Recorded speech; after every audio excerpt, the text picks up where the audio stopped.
आत्मवंदन friends. आज फिर से मैं आपके समक्ष क्षमा गर्ग देहरादून से उपस्थित हुई हूँ। श्री राम शर्माचार्य जी की लिखी हुई पुस्तक हमारी अंतश्चेतना ही वास्तविक गायत्री है।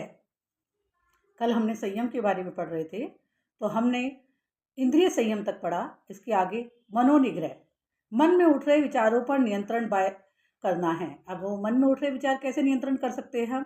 जप के द्वारा, ध्यान के द्वारा, पूजा के द्वारा और यज्ञ के द्वारा।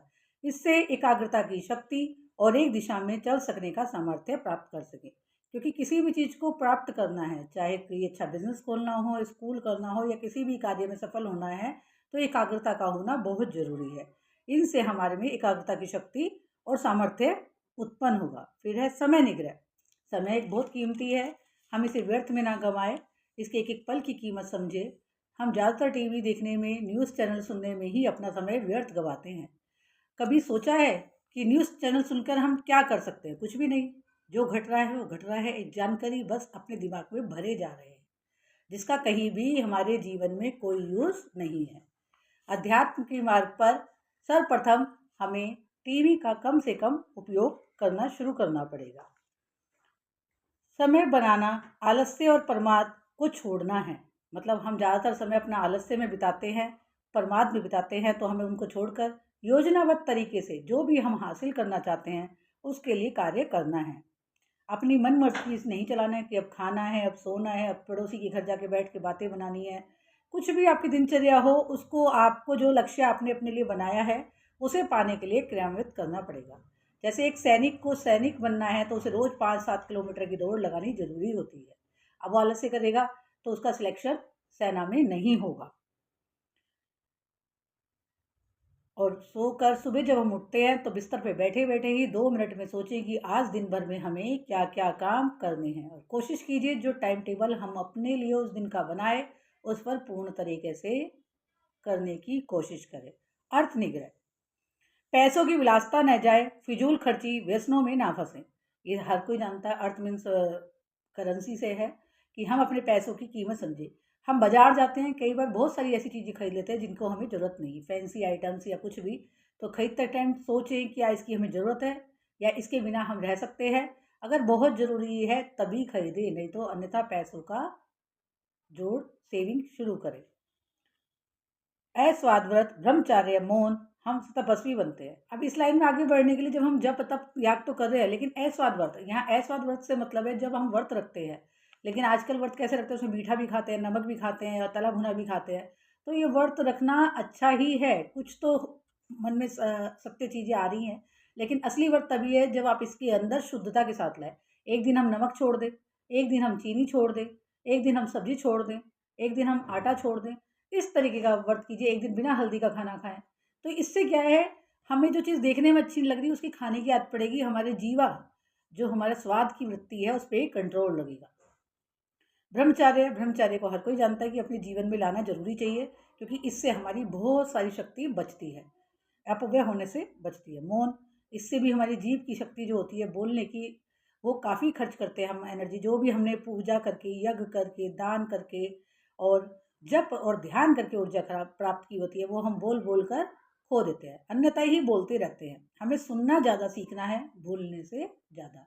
इसीलिए संतों की वाणी, हम कथाओं में जाते हैं तो कम से कम 4 घंटे चुप बैठे हैं, लेकिन हम क्या करते हैं, हम इंसान हैं, वहाँ जाते हैं तो देखते हैं मेरे साथ वाला क्या बैठा, उससे ही पूछ लेते हैं, बहन जी आप कहाँ से आई हो, कब आई हो, आपके कितने बच्चे हैं? तो वहाँ भी हम बोलने से नहीं चूकते। कोशिश करना है कि जो संत स्टेज से बोल रहे हैं उन्हीं की बातों को आत्मसात करने की एकाग्रता के साथ कोशिश करें।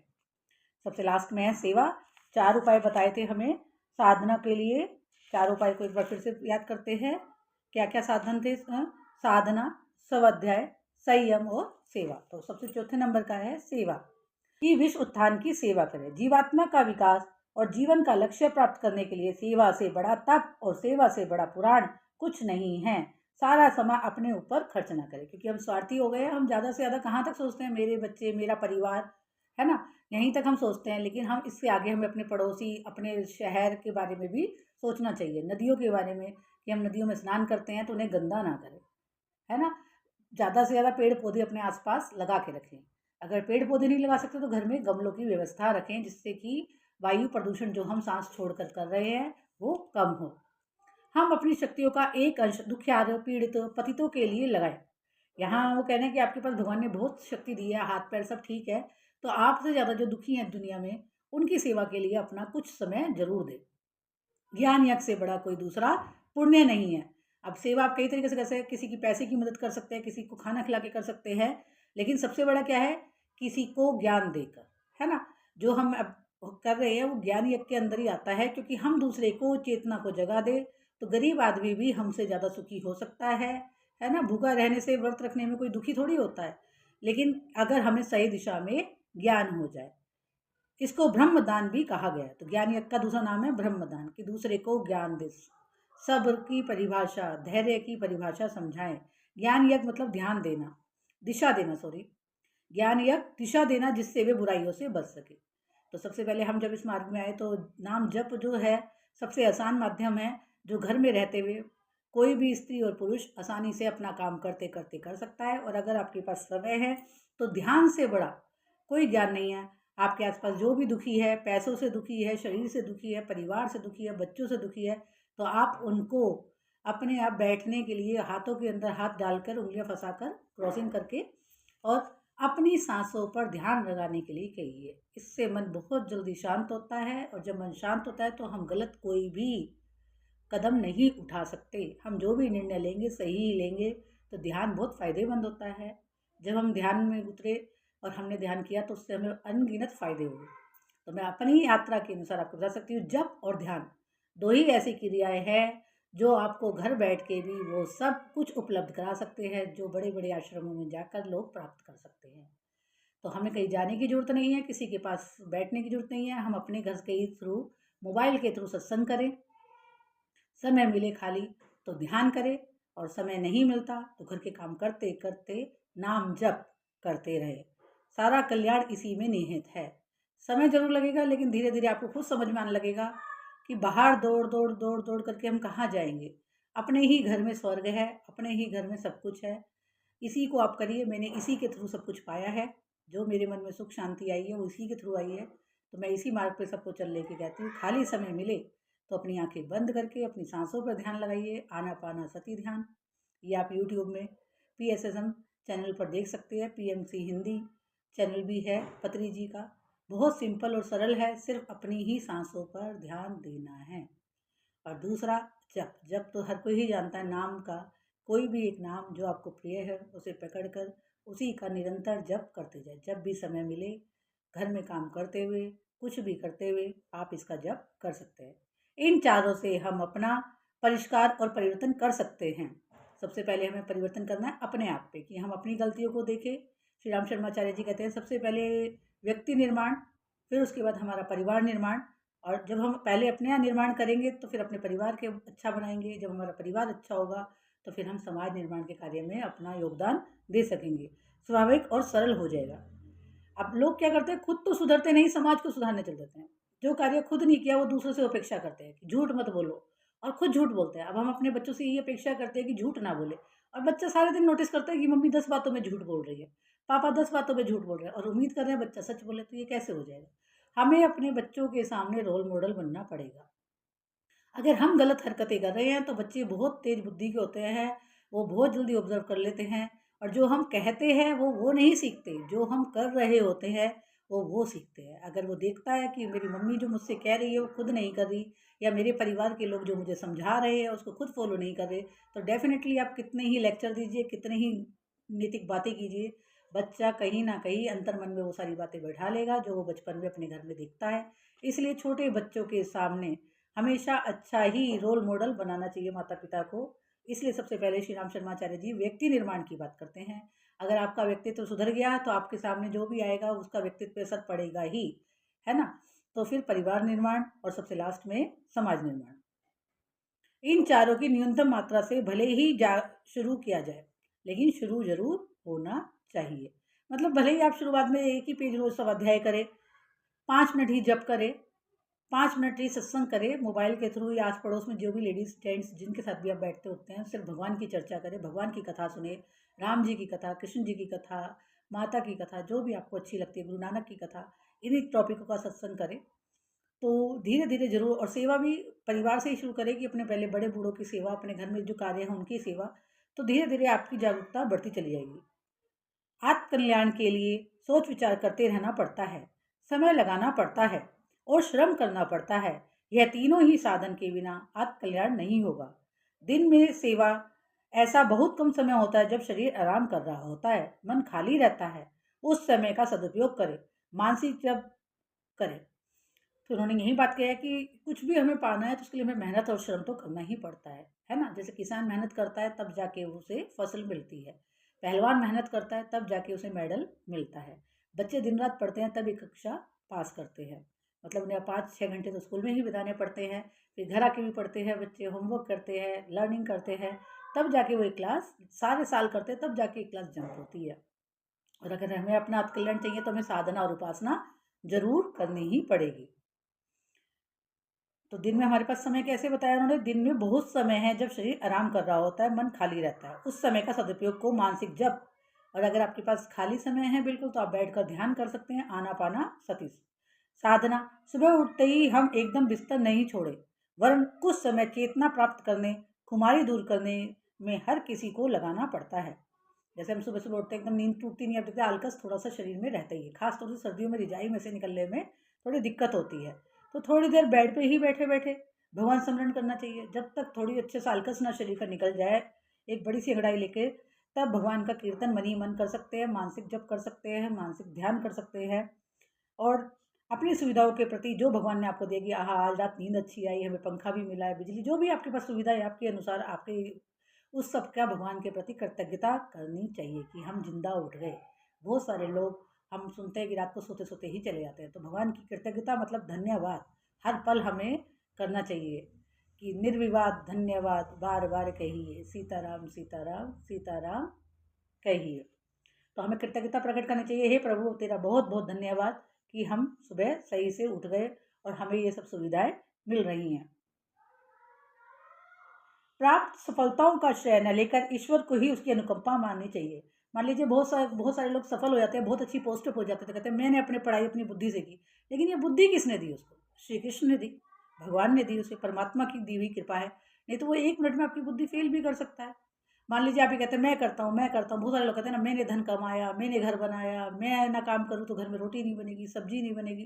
तो ये मैं, लेकिन आप ये भूल जाएं कि भगवान चाहे तो 1 मिनट में हमें पैरालिसिस पड़ जाए तो क्या हम अपने एक हाथ क्या एक उंगली भी नहीं हिला सकते अपनी मर्जी से?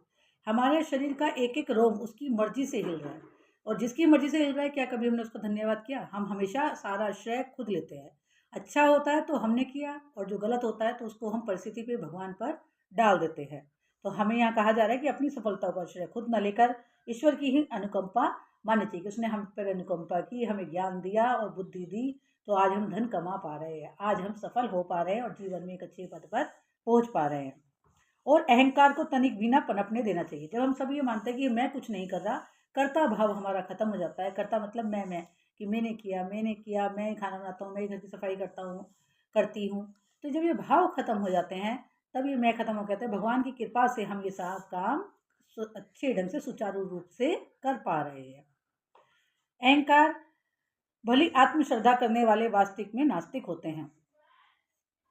प्रार्थना द्वारा हम अहंकार को ही गलाते हैं। ईश्वर के साथ सत्पुरुषों सब जनों को अनंत उपकारी का भी स्मरण करना चाहिए।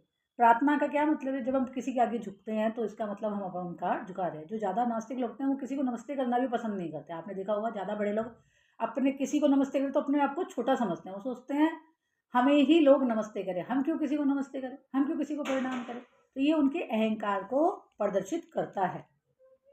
और सिर्फ भगवान के साथ साथ सत्पुरुषों को, सब जनों को जो आपसे परिवार में बड़े हैं, बच्चे हैं तो प्रेम से उनसे बोलना चाहिए, उनके साथ भी स्मरण करना चाहिए, जिनकी कृपा से समय समय पर अनेकों कठिनाइयां हल होती जा रही हैं और सुविधा सफलता प्राप्त करने के अवसर मिला।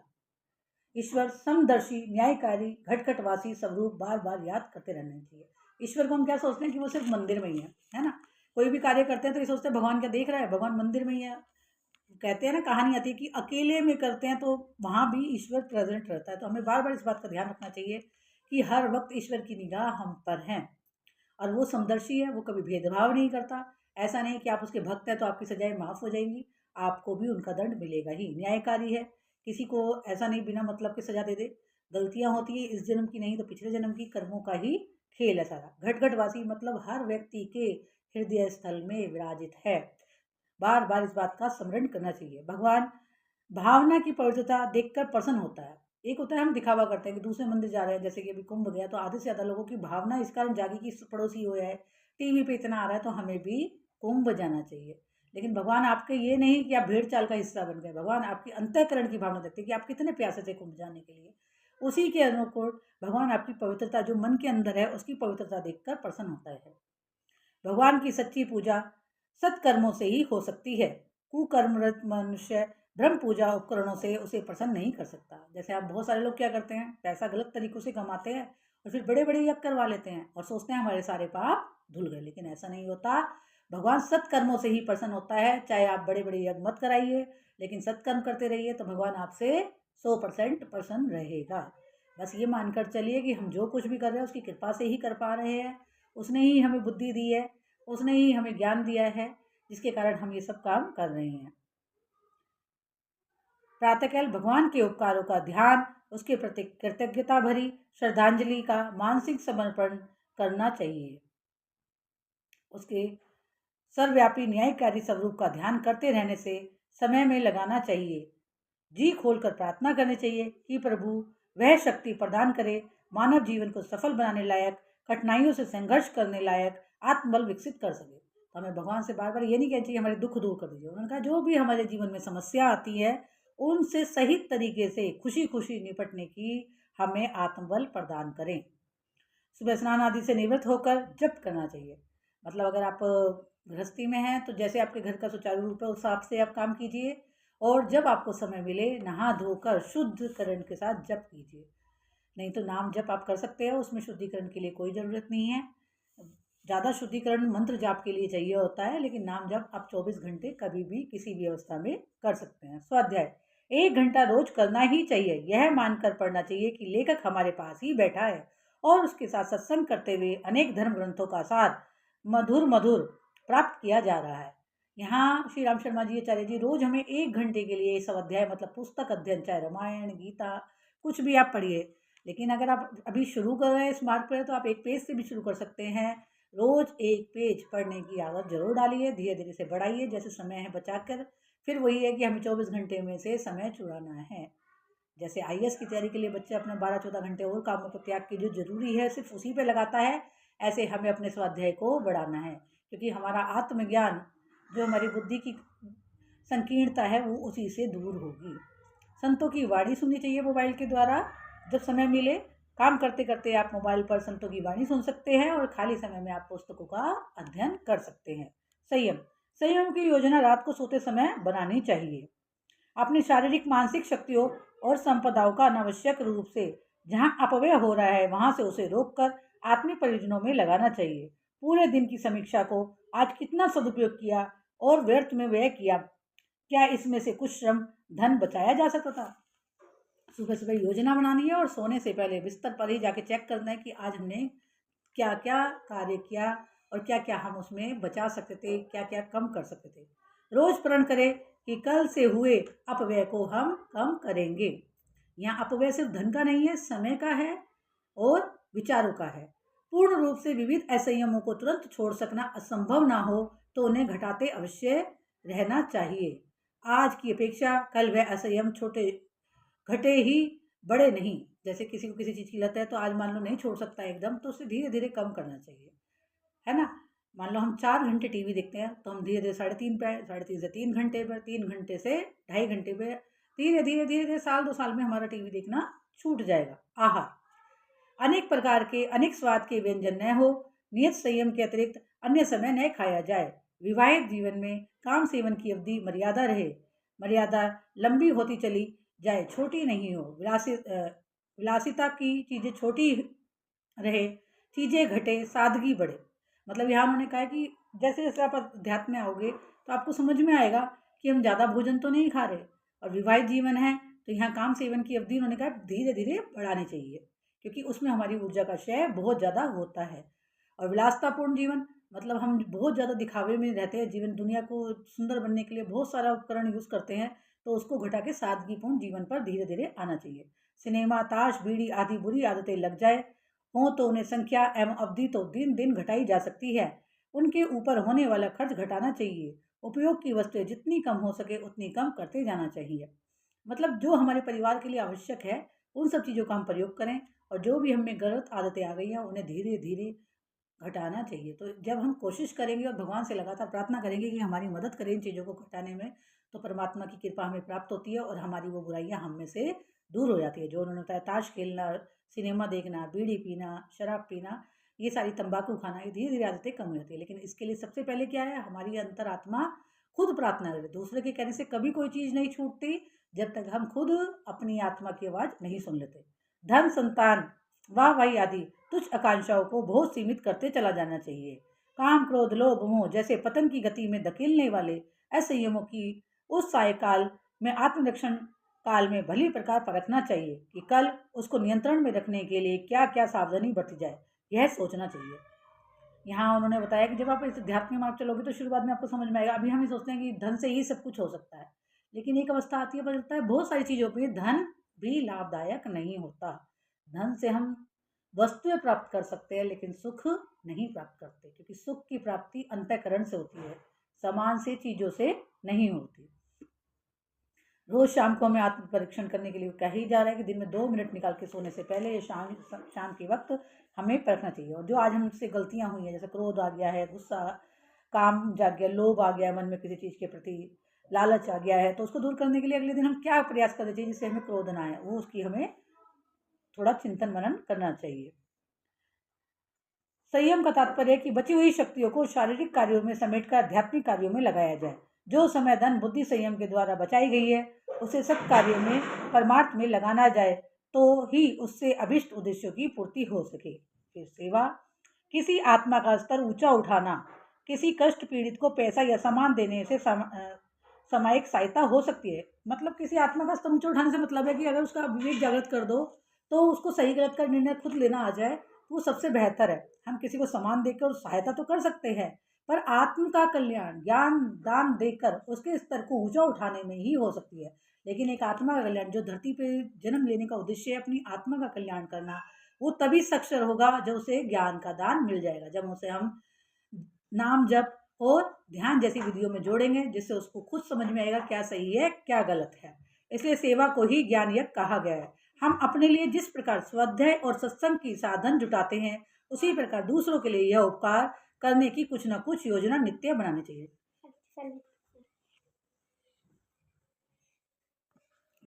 सेवा, किसी आत्मा का स्तर ऊंचा उठाना, किसी कष्ट पीड़ित को पैसा या सामान देना से सामायिक सहायता हो सकती है, पर आत्मा का कल्याण ज्ञान देकर उसके स्तर को ऊंचा उठाने में ही हो सकता है। हम किसी की पैसे से, सामान से मदद तो कर सकते हैं, लेकिन उससे उसकी आत्मा का कल्याण नहीं होगा। और हमारा धरती पर जन्म लेने का उद्देश्य है अपनी आत्मा का कल्याण करना। तो आत्मा का कल्याण कैसे होगा? हम उसे नाम जप में लगाएं, ध्यान में लगाएं, आनापाना सती ध्यान जो सबसे आसान है उसको, उसका ज्ञान दे और वो करे। जब उसको ये ज्ञान होगा तो उसका विवेक जागृत होगा और वह खुद सही से समझने में सार्थक होगा। इसलिए सेवा को ही ज्ञान यज्ञ कहा जाता है। हम अपने लिए जिस प्रकार स्वाध्याय और सत्संग की साधना जुटाते हैं, उसी प्रकार दूसरे के लिए यह उपकार करने की कुछ न कुछ योजना नित्य बनानी चाहिए। इससे बड़ा पुण्य या परमार्थ इस संसार में और कुछ नहीं हो सकता। यह कार्य अपने परिवार से ही आरंभ करना चाहिए। कोई सुविधा का ऐसा समय ढूंढना चाहिए जिस समय घर के अधिकांश व्यक्ति इकट्ठे हो सके। भजन, जप, स्वाध्याय कुछ मिनट जरूर करना है तथा पारिवारिक समस्या पर भी चर्चा करनी चाहिए।